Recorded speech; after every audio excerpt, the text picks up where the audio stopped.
To start round 2 between Josh Gregory and Dylin Drivdahl.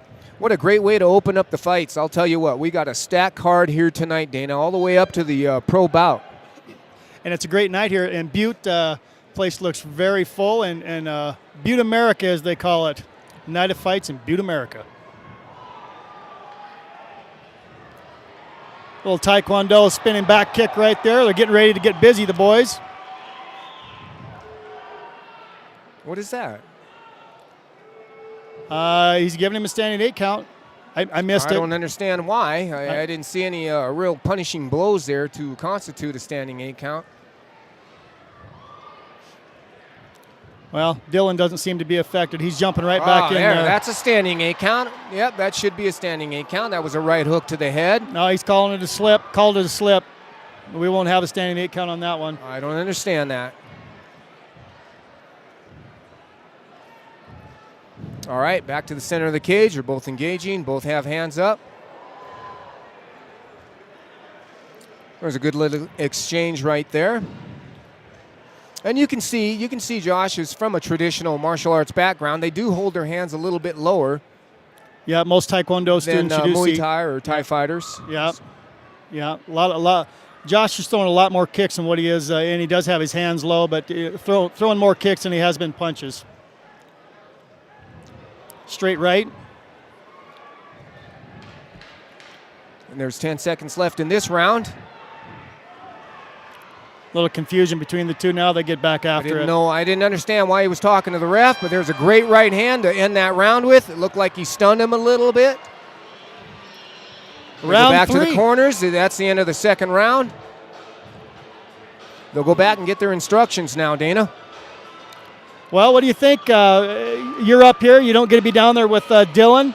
And what are you telling him right now if you're down there, Johnny? If I'm down there right now with him, Dana, I'm going to tell him to continue to engage, to continue to flick that jab out there and set up everything else that's behind it. Set up the right hand, set up your kicks. But everything comes behind that jab, and that's what I would tell him. Keep his distance, keep circular motion, give him angles.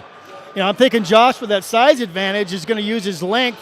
It looks like he has decent kicks. And he might be able to keep Dylin off of him a little more as long as he uses that length that he has. And I tell you, if I'm coming from a traditional martial arts background, which I do, I'm going to throw a lot of kicks, especially with a smaller opponent. I will keep him at bay. I've got the reach on him. I'll throw a lot more kicks than I do my hands. We're coming out now for the start of the third round. Kickboxing is a little different than MMA. It's 3 1.5-minute rounds with a minute break. MMA, you go 3 4-minute rounds with a minute break. But it's still a great place to start for younger kids to get going into It's fantastic. Again, we do have to remember these guys are only 14 years old. I think I was still playing with G.I. Joes when I was 14, Dana. I believe I was on the basketball court, and kids like these probably beat me up. All right, here we go. About to begin round number 3. Brian Dietz starts them out. They do touch gloves this time. Great show of sportsmanship. It's like Josh is coming out a little bit more aggressive this round. Well, it's the last round, and I think this is the round that's going to stick in the judges' heads. You have to be a little more aggressive, and you're right, he is throwing a lot more kicks than Dylin is. Dylan's using his hands a lot more. He needs to let those kicks go. This is a kickboxing match.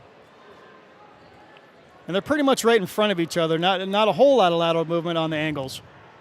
Yeah, and again, if I was down ringside, I would be yelling lateral movement, give him angles, give him angles.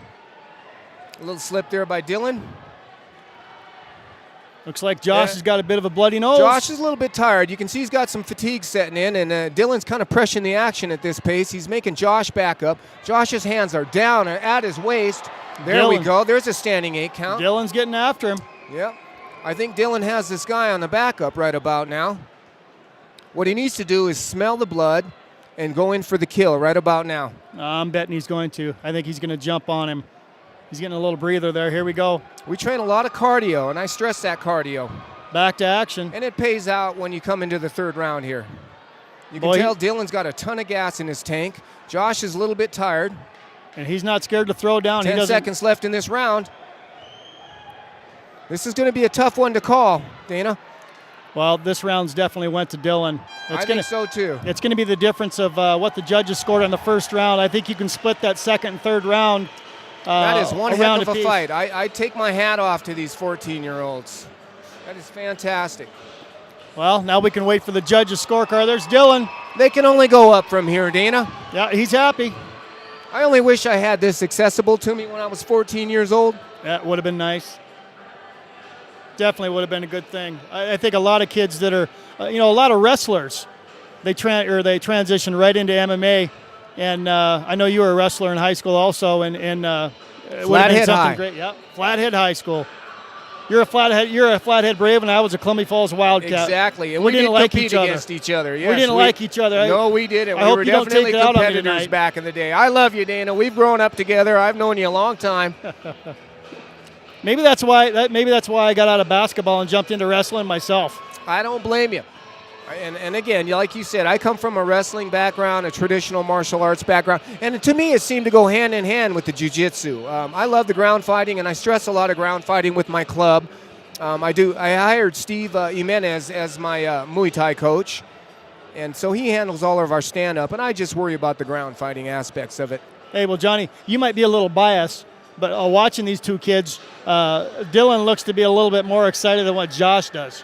Yeah, and I think Dylan's got a little more experience as far as being in the cage. Dylan's had one exhibition bout in the cage already, and to me, he looked a little more seasoned than Josh did. Well, that might sway the judges' scorecards. We'll see. I think they're getting close to grabbing the scorecards, bringing them up. We got our ring announcer in there.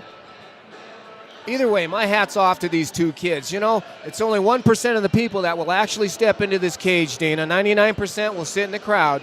Yeah, 1% you're exactly will get right. in. Exactly right. Still waiting the decision here. And I'm proud of the both of them. Takes a lot to get in there. I'm sure the boys from the Lions pit here in Butte, Montana are proud of Josh jumping in there.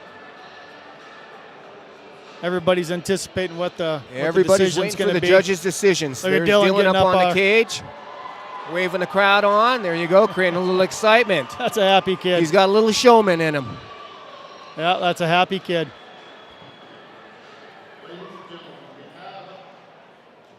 All right.